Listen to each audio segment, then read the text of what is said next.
Welcome to Tarot Electric. I am Mary Shock.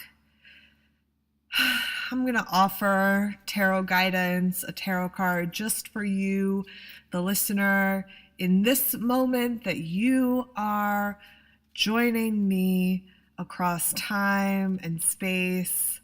Whenever you are, wherever you are, whoever you are, this is for you. I pulled the Emperor. I think I weirdly felt like I knew it was going to be the Emperor somehow. Does that ever happen to you with tarot where you just, before you even pick up the card, you just know what card it is? And then I look at the bottom of the deck. So I have this habit of flipping the deck upside down and just checking the card that's on the bottom.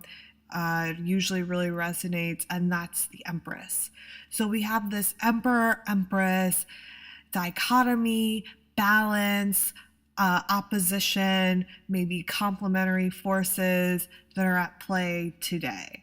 So the Emperor talks about control and power and how we feel our personal power and how we exercise our personal control to be responsible for ourselves, our bodies, our actions, our thoughts, and how we can fully use our personal power to create stability, foundation, and structure in our lives.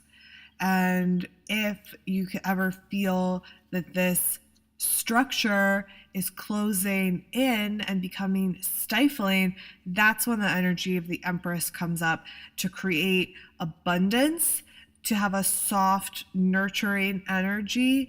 And this is a place where we are asked to nurture and love ourselves, and then to nurture and love others around us and in our community. So we're really having to be both of these at the same time. And that's the guidance for right now. Like, can we find a balance with our Emperor ability to have control over our lives, and can that be balanced out with our Empress ability to nurture, practice self-love, practice self-care, and create abundance? So they work really well together. In fact, if you have too much Emperor or too much Empress, you can just be off balance in a way that does not benefit. So I really feel like the call here is to bring both of these cards into our lives fully, which is not always easy. But the Emperor wants us to stay strong, hold strong to our convictions, get grounded in this world. They both want us to get grounded in this world, and the Empress does that by loving nature, and I'm definitely feeling that call right now. So anything that we can do that's going to get us out in nature, in the green, that's really powerful.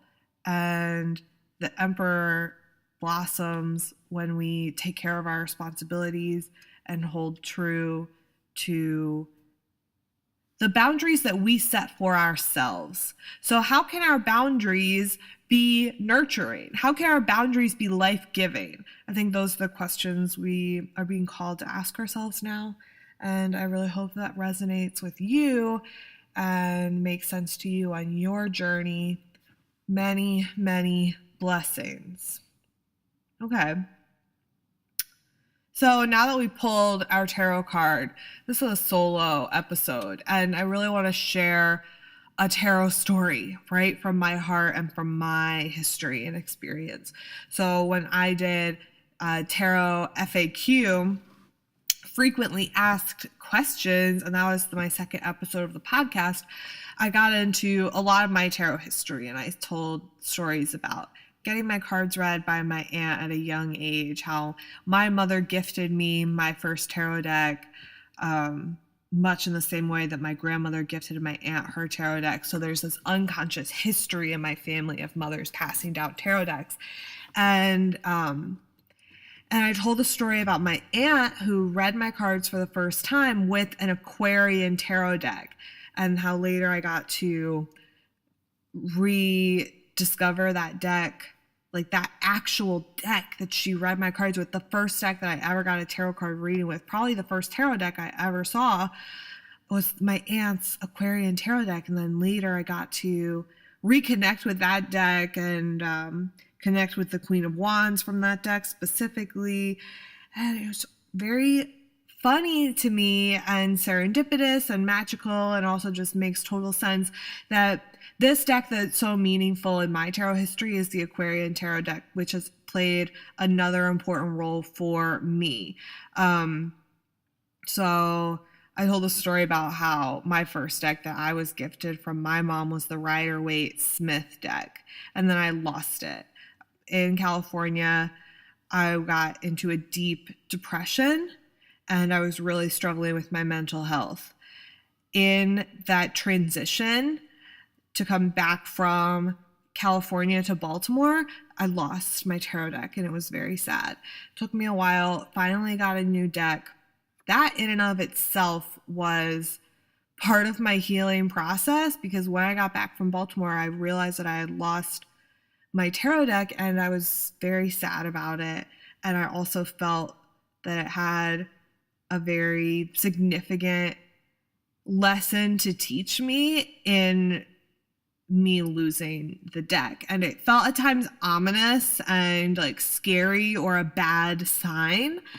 Like I had messed up, you know, like I had lost something so precious, and that I would maybe get like spiritually punished for it, or karma would come back to me or something like that. I mean, all those kinds of fears were running through my mind, but I think I was always really wanting to just forgive myself for that, because I definitely didn't mean to lose it, and it was sad when I did.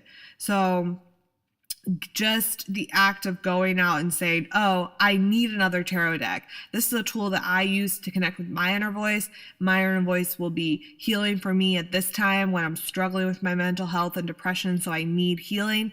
So the act of going out and getting a new tarot deck, that was a part of like reclaiming my power and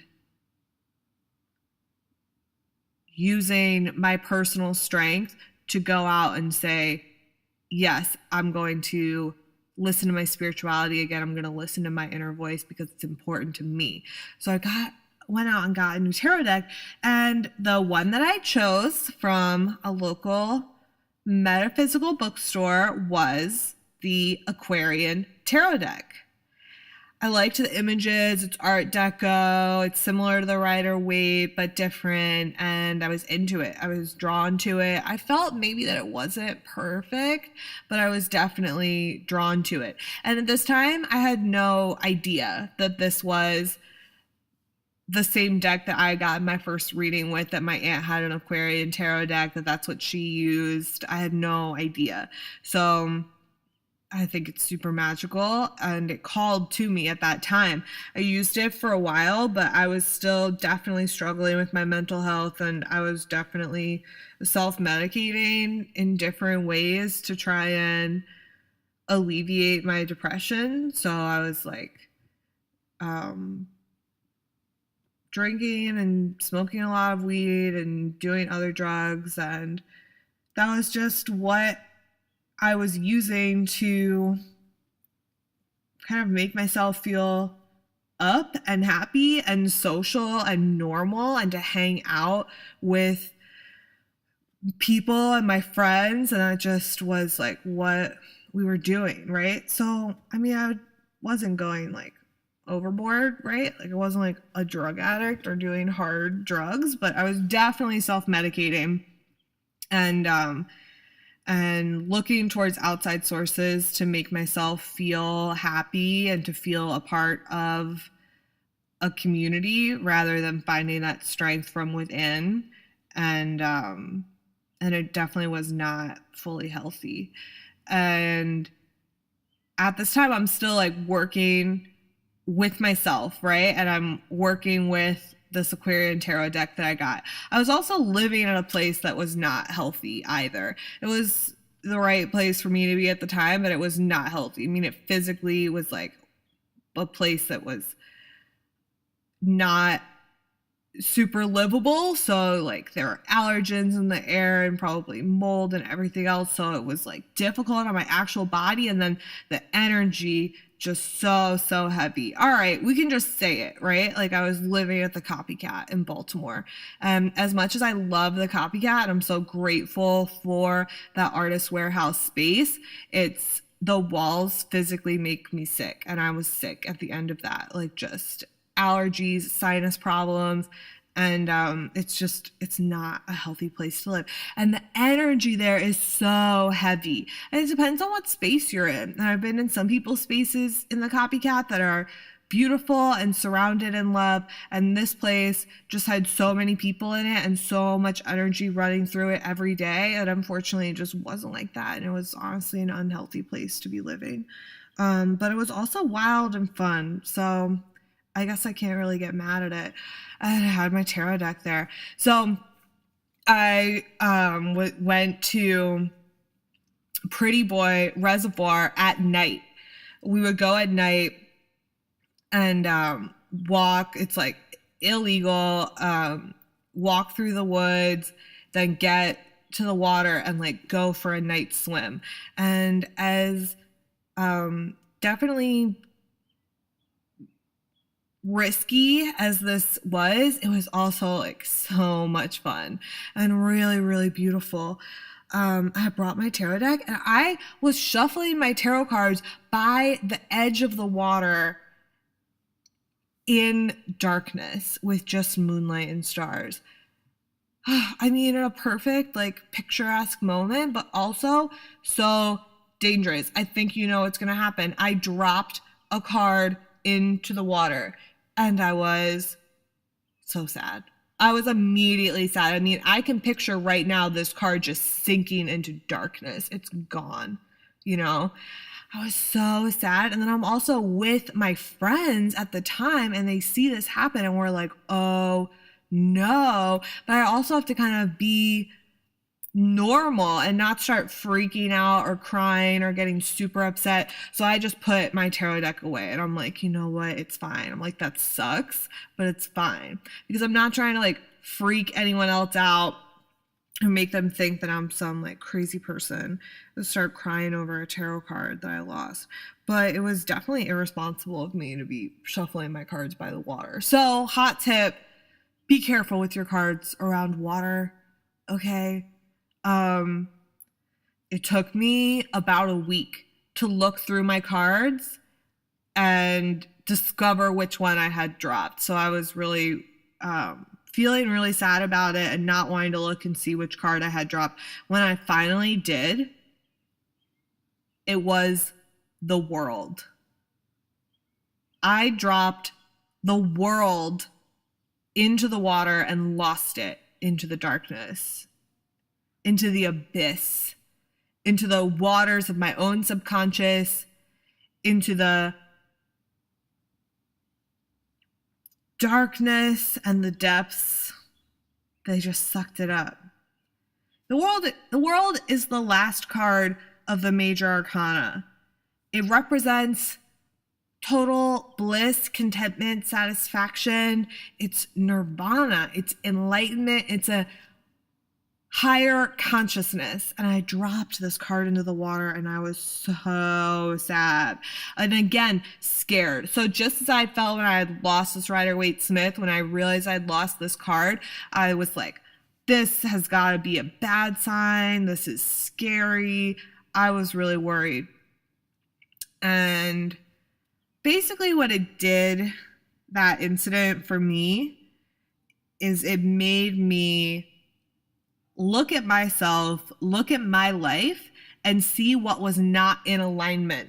So I could see that my world, the world that I was surrounding myself in, my environment, and the way that I was reacting within it was not healthy and was leading me into these moments of loss, creating loss and sadness in my life where all I wanted was abundance. But because I was stuck in this cycle of perpetuating unhealthy habits and relationships in my life, and within myself and thought patterns and habits within myself, I was only bringing up loss again and again. And I saw that in the world, and I took that as the lesson.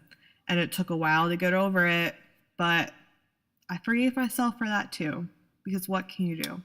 Things happen. But it was really, really sad. And it helped me, though. It helped me check in with my mental health and check in with the world around me and get to a place that felt healthier.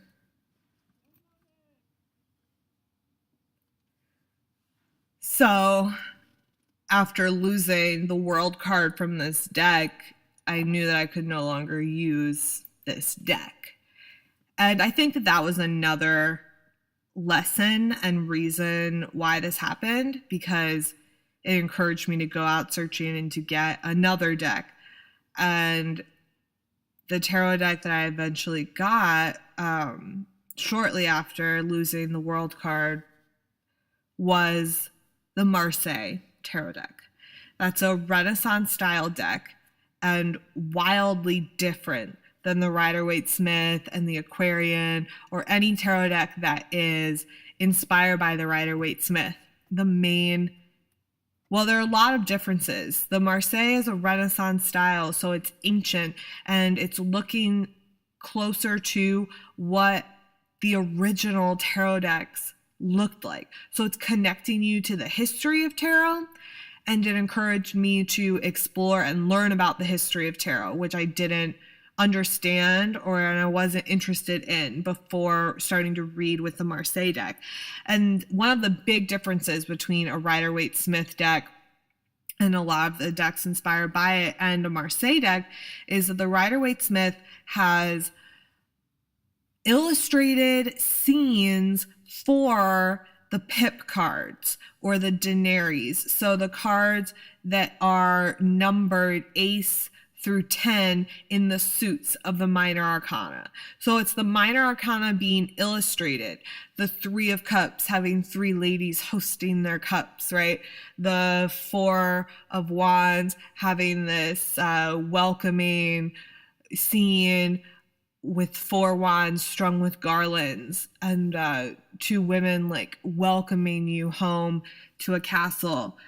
Those scenes were not original to tarot decks. So the pip cards, the ace through 10 in the suits in the Renaissance of the Marseille decks are just 3 cups or 4 wands.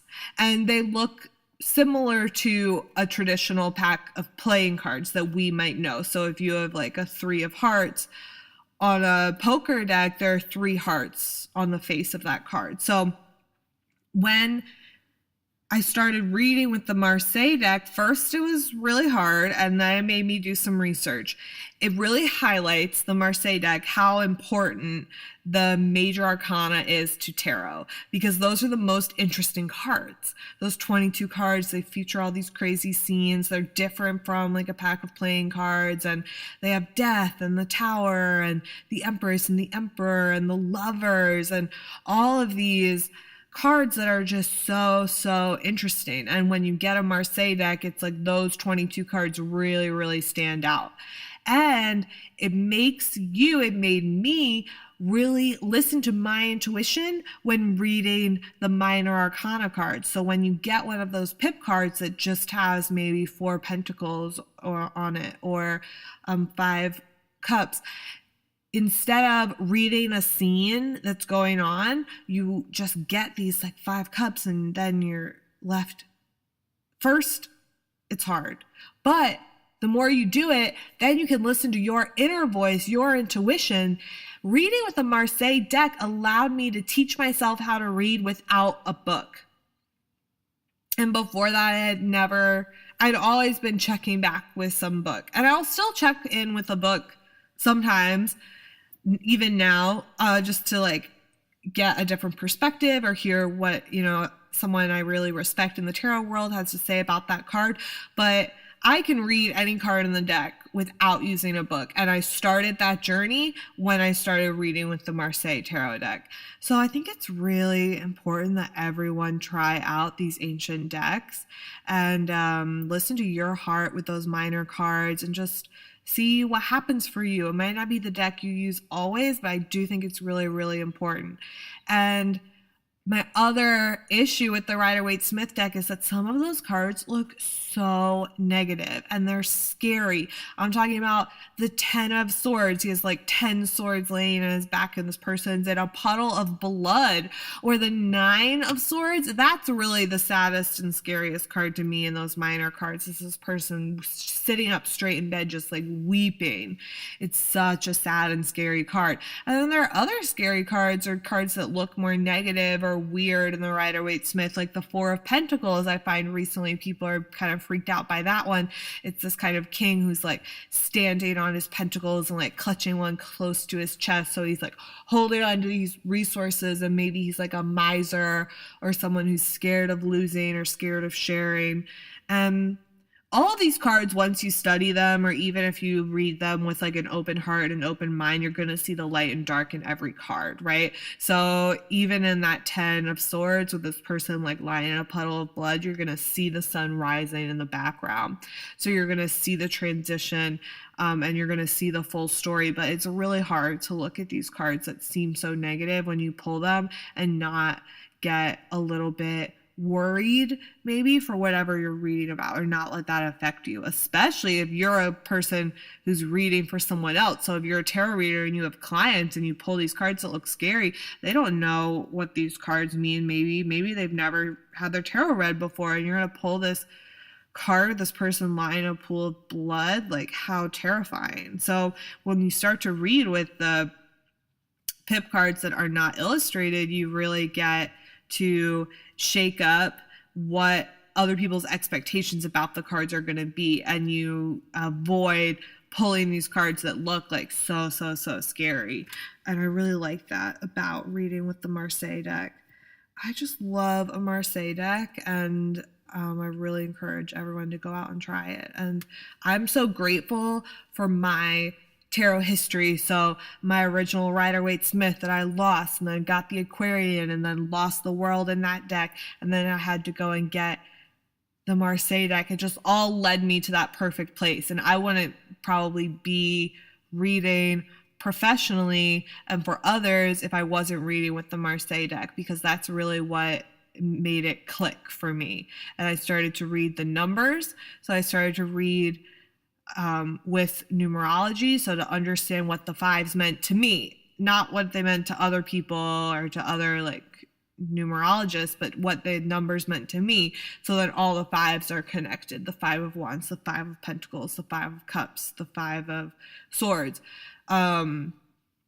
And it really connected me to the major arcana too. And then that just inspired me to make my very own tarot deck, which I feel like is the next where it led. You know, it went from the Marseille and then it became the Summer Tarot deck.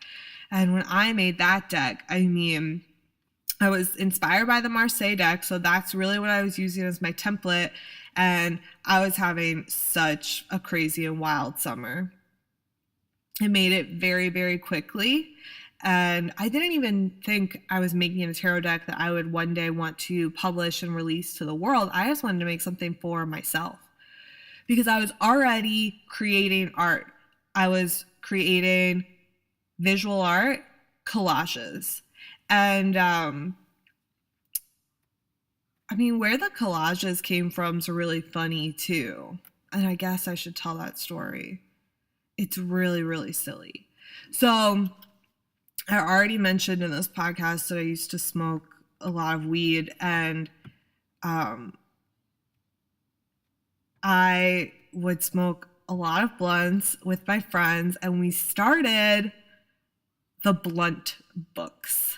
So I would keep these journals and then write down every time I smoked a blunt, and we would write like who rolled it, who smoked it, when, where, and comments. And then we'd like write the story about whatever we did, you know? But I smoked so many blunts that it was just all the time. It was a diary, you know? And then I started kind of scrapbooking in these, so like taping in things of like whatever we did that day, and like there was definitely a lot of collage from very early on, and then drawing and doodles. So that got me started creating these books and creating art. And then I took it and I was like, okay, I'm ready to just start creating like a sketchbook. I did a sketchbook, which I also lost actually in my move out of the copycat. I'm pretty sure I left this book on the roof of my car and drove off. And it's probably, maybe someone in the copycat has it.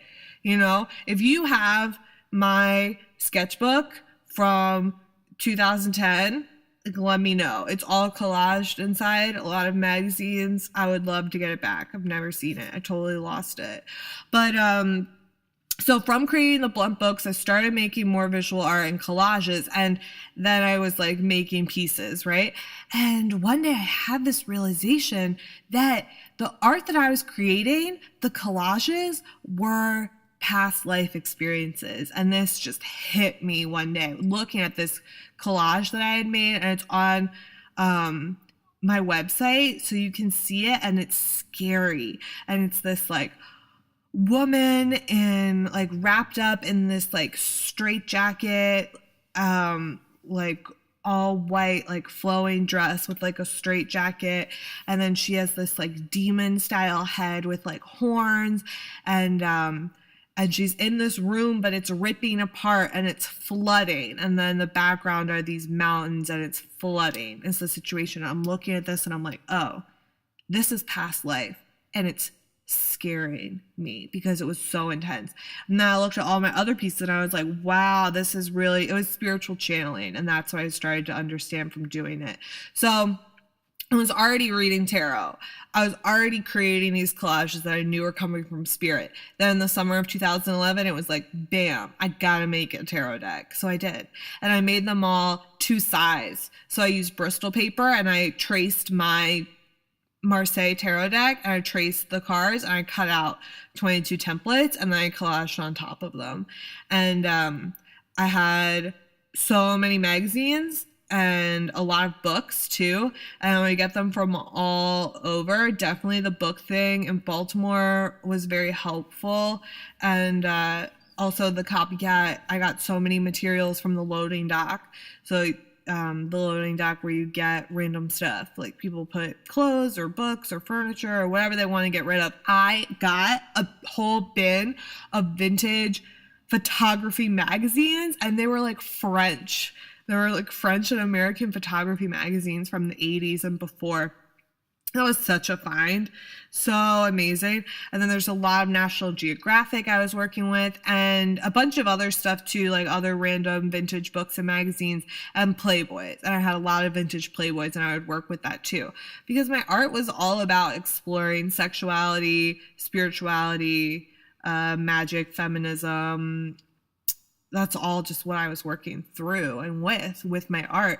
So those are the materials that I had, and that's what I used to create the summer tarot deck. And then all of that really was like just influenced the summer tarot deck, so that this deck that I made became this exploration of magic, sex, the female body, feminism.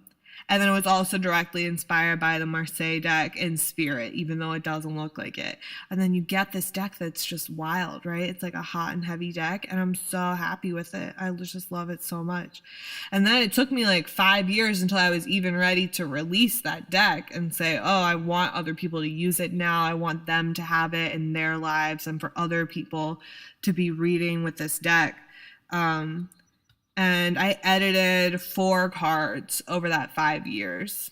So most of the cards stayed exactly the same as they did when I created them in the summer of 2011, and I made them in a little over a month, and I wanted to bring them to our friend's festival, and I just wanted to have them, and I did it. I finished them by that festival, and that's where I brought them. And I used them at the festival.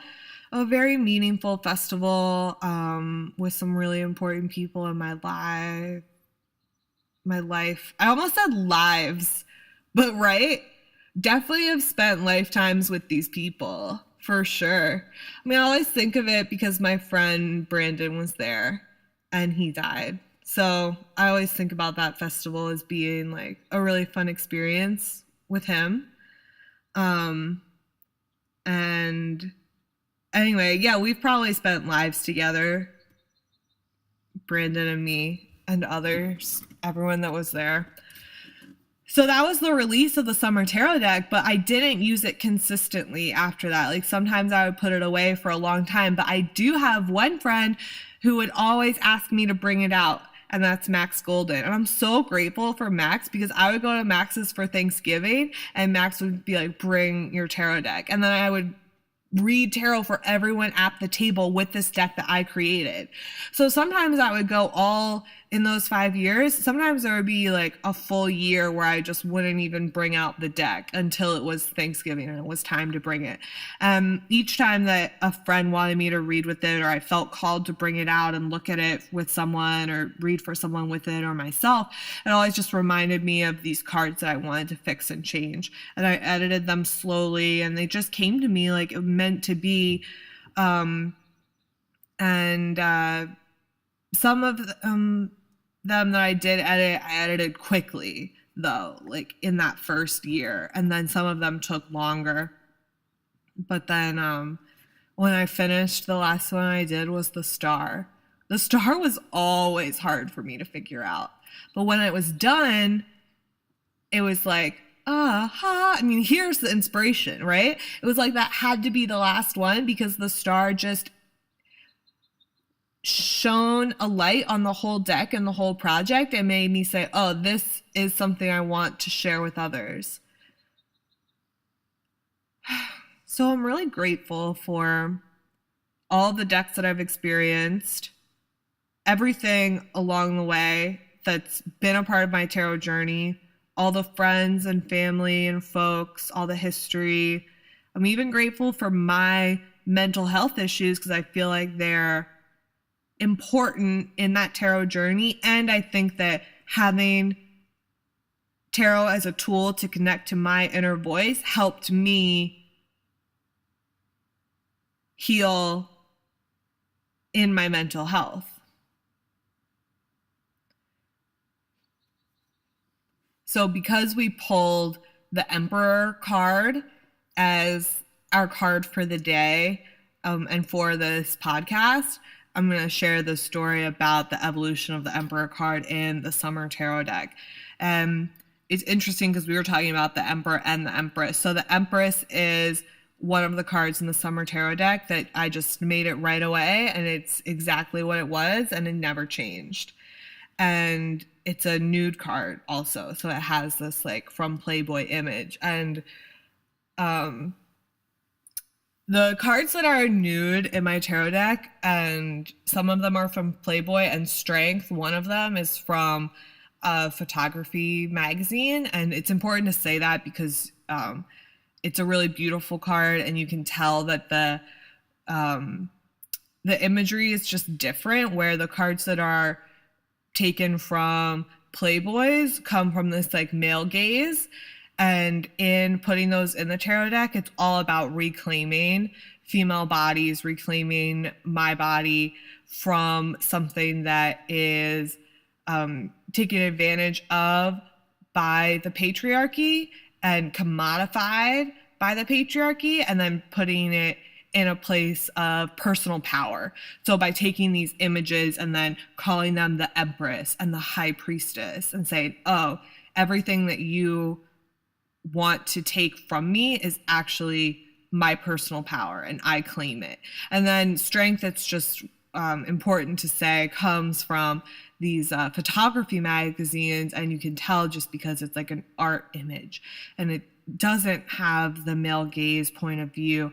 It has this like beautiful, loving, strong point of view. And that's what happens when you switch the narrative, right? When you like look at the art and the beauty in the female body versus look at its sexuality and how you can commodify and promote capitalism with that sexuality. So that's really the difference. And it's all about reclaiming when you see a nude in the summer tarot deck. So the Empress was just exactly the same. Like, I created it, that's how it is. It's how it is.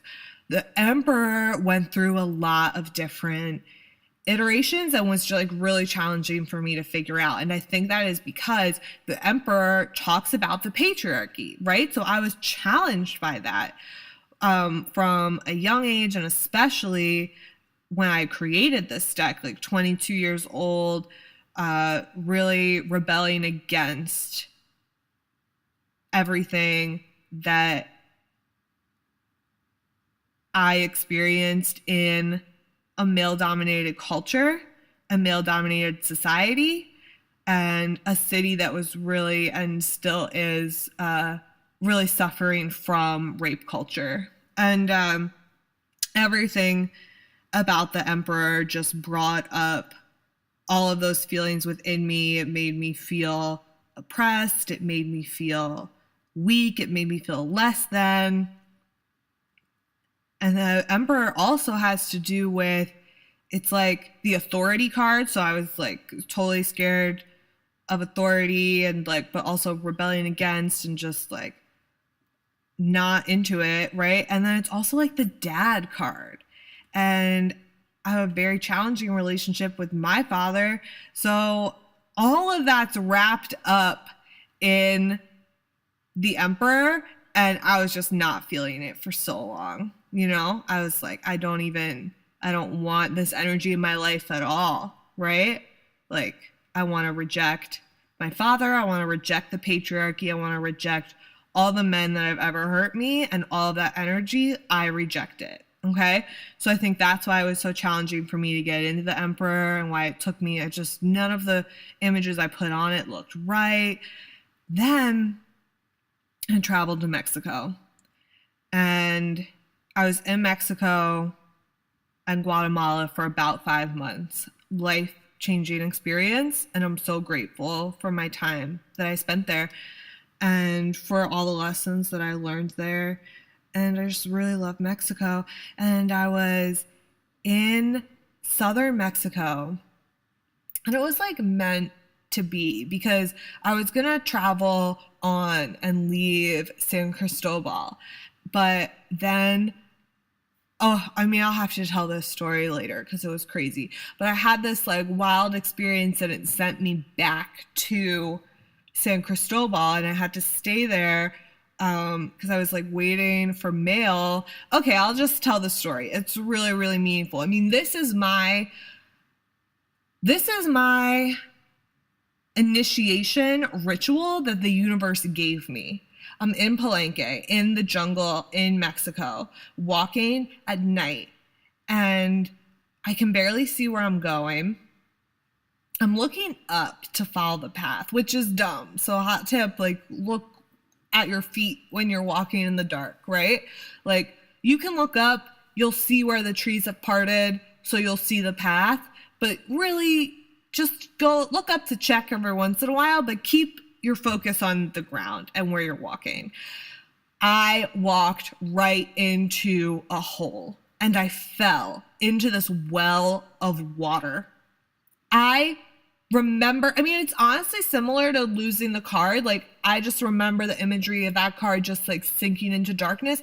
And I remember the feeling of stepping off of the earth and just hanging in suspension and being lost for a moment, and just realizing that I was falling. And I fell into this well of water, and I was okay. I wasn't hurt, but I was really, really startled, and I was scared, and I was surprised. And the water was just about up to my shoulders, and this is like a square well that was like someone's water, and it was the top of it was just above my hands. So I couldn't pull myself to the top, and I knew that I wasn't in danger in this water. I wasn't in some like mysterious water, but I was in the middle of nowhere. I was shouting, and it took a while for my friends to hear me, but they eventually did, and they came and they pulled me out, and I was really, really shook up. That was not fun. It was not fun. And the weirdest thing is that after my friend got me out, she told me that I didn't sound like I was calling for help. She told me that I sounded calm and that I didn't sound scared. So even though I felt at that moment like I was panicking and I was calling for help, I needed someone to come and find me and help me. Something in my reaction just was calm, was not freaking out. I mean, that's not even to my benefit, right? I should have been like completely freaking out so that I could get help. I don't know what that was. But when you look at different initiation processes that different societies and cultures have, and like groups, like different like secret societies or whatever, a lot of them involve this near death ritual. So a ritual where you like experience your death, right? And I feel like that's exactly what I experienced in that moment. And it was the universe initiating me into my soul path. And it was scary. And I lost my glasses and my phone got completely soaked at that time. And because I had lost my glasses, I had decided to go back to San Cristobal and not to go on, because I was going to go into Guatemala after Palenque, and I decided to go back to San Cristobal because I knew I could wait there, and I had been offered a job to work at a hostel, so I knew that I could work at this hostel for a couple weeks and wait to get another pair of glasses sent to me because I didn't have a backup, but my mom sent me my backup glasses. And that's exactly what I did. It was meant to be. And then San Cristobal ended up being like my favorite place in Mexico. I still have friends there, and dream life is me living there in the future. Like maybe I should go right now today. I just had the best time there. And while I was there, I got to visit this amazing like book exchange library, and this amazing person had put together, and I would go there every once in a while. I made some collages in Mexico, and I found this great catalog of Ballet Folklorico de Mexico. So it was this like folk ballet, and it had all these amazing images. It's this vintage like catalog, big like brochure magazine type thing.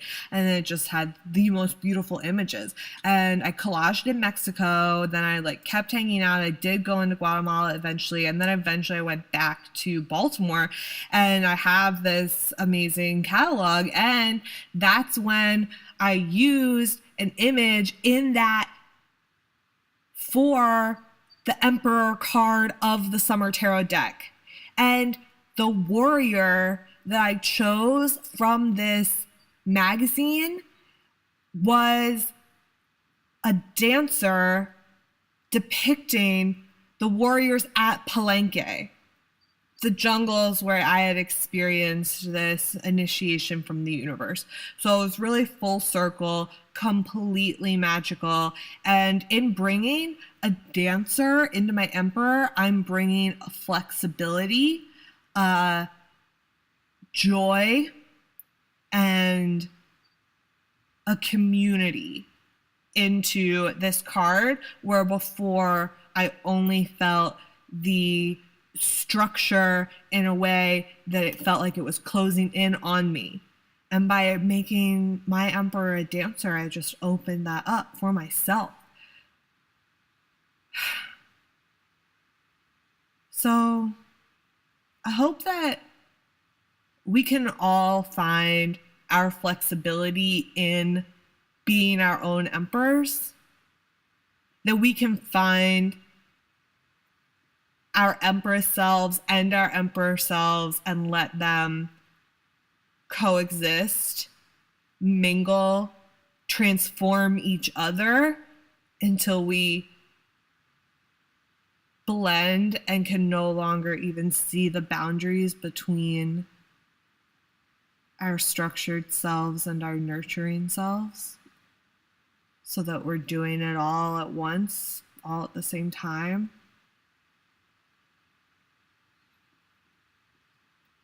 I think that's where we'll end it. And yeah, this story combined with listening to the tarot FAQ story that I told, I mean, that's my big picture history with tarot. And then it brings me to where I am now: professional tarot reader, tarot lover, dreamer, mystic. And I'm gonna send you, the listener, many blessings from my heart to yours.